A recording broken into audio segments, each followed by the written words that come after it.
ทางไหนก่อนทางสีม่วงก่อน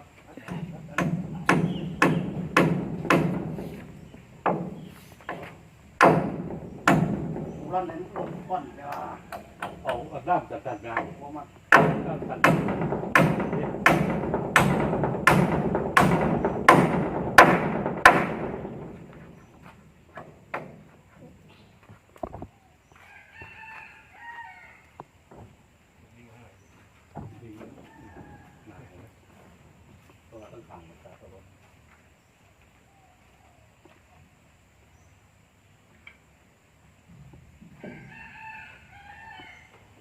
ตัดตัวเดียวตัว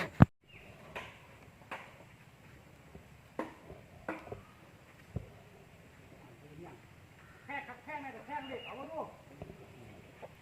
แค่ครับแค่เล็กมันก็ปวดมันก็เย็นเดี๋ยวผมแค่เราเด็กจะต้องไปปล่อยที่อื่นมันมันโหดเย็นออกตกเลยได้มาวันที่18เพราะว่า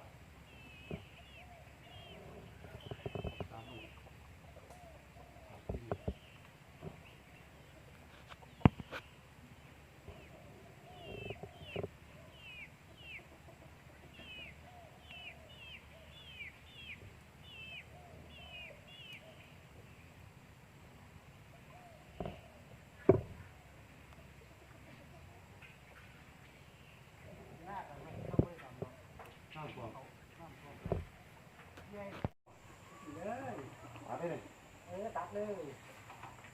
ตัดดูไหมเดี๋ยวนี้ที่นี่เลยฮะที่นี่ก็ได้นี่บ่ตัดตัวมาก็ได้ครับลองคุยโดยใช้รู้เป็นเดี๋ยวคนไม่ได้ใส่นะ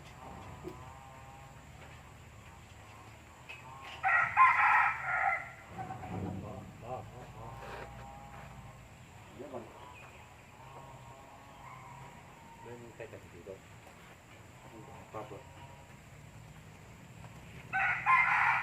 เราเตรียมต้องใส่เตรียมกันนะครับ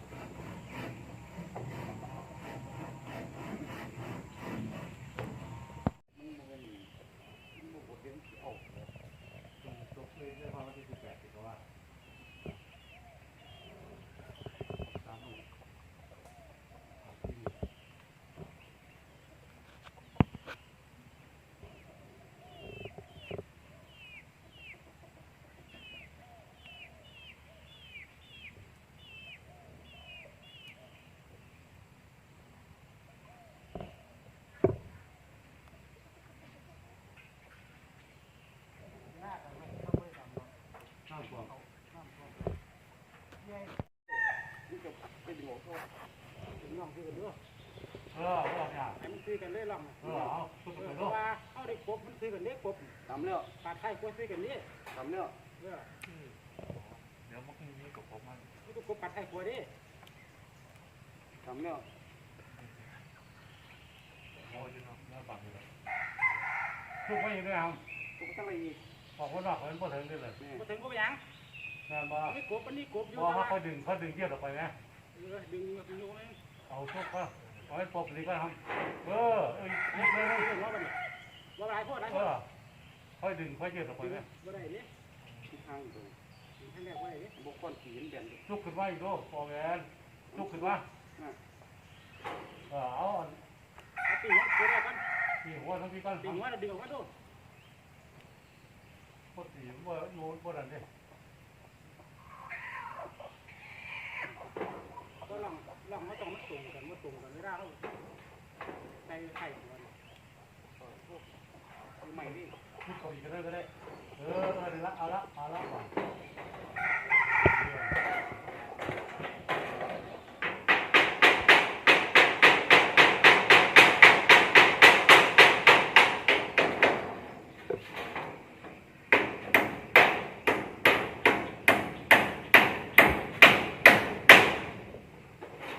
ดับได้เอาไม่ใช่ผมเคยคิดเอาได้ต้องทำได้เดี๋ยวนักตีวัน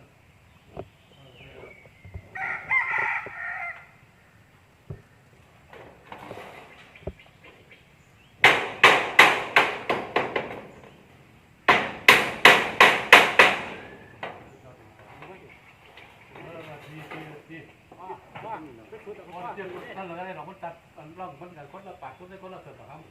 ว่าดึงถึงพอเลยก็ดึงนี่ไปก่อน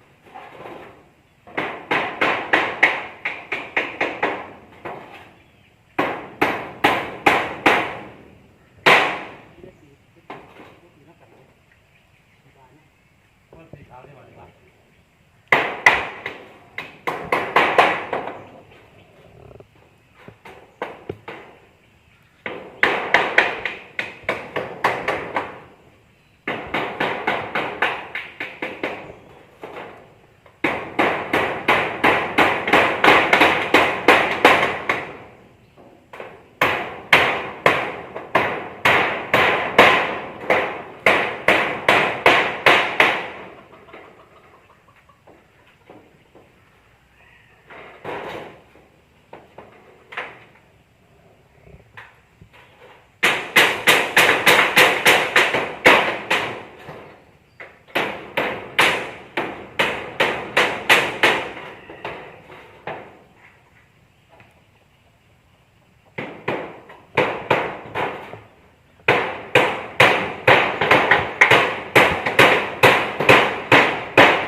เป็นยังไงกันเลยก็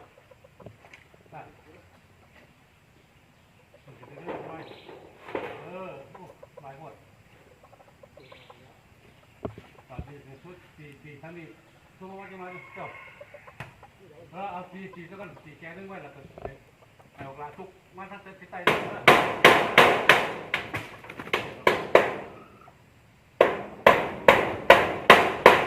แยกตัวกันอีกมันค่อยดึงเขาพยายามเด็กกันละมันค่อยดึงออกมันตัดออกมันตัดออกมันตัดออกตัดที่มันไปวันที่ว่านะจริงๆมันหอมกินเยี่ยมเนาะ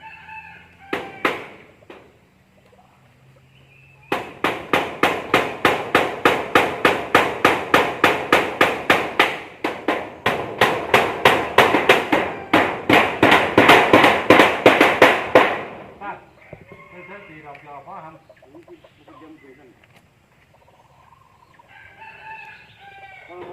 เพราะลองพูดกันพวกยังรอเขาต่อไปแค่เอา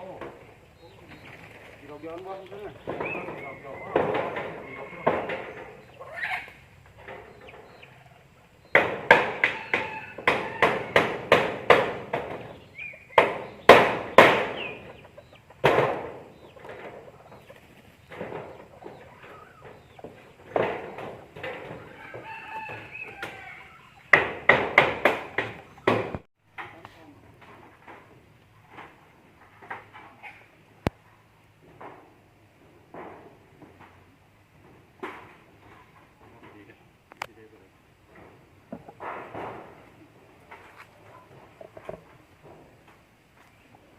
จะเป็นสี่ตัวนี้เราจะไปตั้งข้างหน้าทั้งหนาให้